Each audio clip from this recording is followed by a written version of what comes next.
ములుగు జిల్లా తాడ్వాయి మండలం ఆంధ్రజ్యోతి రిపోర్టర్ శ్రీకాంత్ రెడ్డిపై దాడి జరిగింది. తమకు అనుకూలంగా వార్తలు రాయడం లేదంటూ స్థానిక కాంగ్రెస్ పార్టీ నాయకులు తండాల శ్రీనివాస్ సహా 5గురు తనపై దాడి చేసినట్లు శ్రీకాంత్ రెడ్డి తెలిపారు.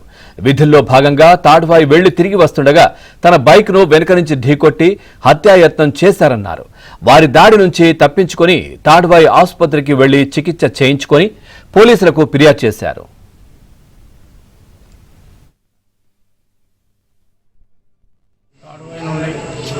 పత్రికా విధులు నిర్వహించుకుని నర్లాపూర్ వెళ్తుండగా నా పైన కాంగ్రెస్ నాయకులు నర్లాపూర్కి చెందిన వారు తండాల శ్రీనివాస్, ముక్క శ్రీనివాస్, ఎనగంటి సాయికృష్ణ, బొప్ప వినోద్, సంకేష్ రావణ్ అనే వ్యక్తులు 5గురు కారులో వచ్చి మధ్యలో అడవి మధ్యలో ఆపి నా పైన దాడి చేసి నన్ను ఇష్టానుసారంగా కొట్టిండు.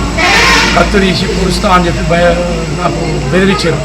కత్తి తీసుకొని పూడుస్తా అనేసరికి నాకు భయమై వాళ్ళని నెట్టుకొని ఉరికి వీళ్ళని అందరినీ గట్టిగా అరవేసరికి ప్రయాణికులు వాహనాలలో వస్తున్న ప్రయాణికులు చూసి వాళ్ళు కారులో పారిపోయింది.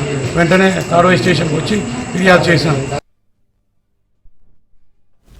ఆంధ్రజ్యోతి రిపోర్టర్ శ్రీకాంత్ రెడ్డిపై జరిగిన దాడికి నిరసనగా భూపాలపల్లి జిల్లా అంబేద్కర్ విగ్రహం దగ్గర జర్నలిస్టులు ధర్నా నిర్వహించారు. దాడికి పాల్పడిన వారిని వెంటనే అరెస్టు చేసి శిక్షించాలని నినాదాలు చేశారు. జర్నలిస్టుపై దాడి చేసి కత్తితో చంపేస్తామంటూ చేసిన నిందితులను కఠినంగా శిక్షించాలని డిమాండ్ చేశారు.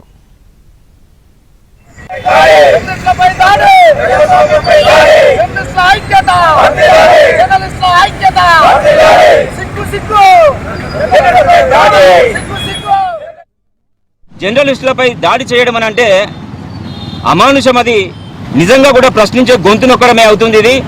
ఇది ప్రజాస్వామ్యానికి గొడ్డలి పెట్టుగా మేము భావిస్తున్నాం. ఇది సరైనది కాదు.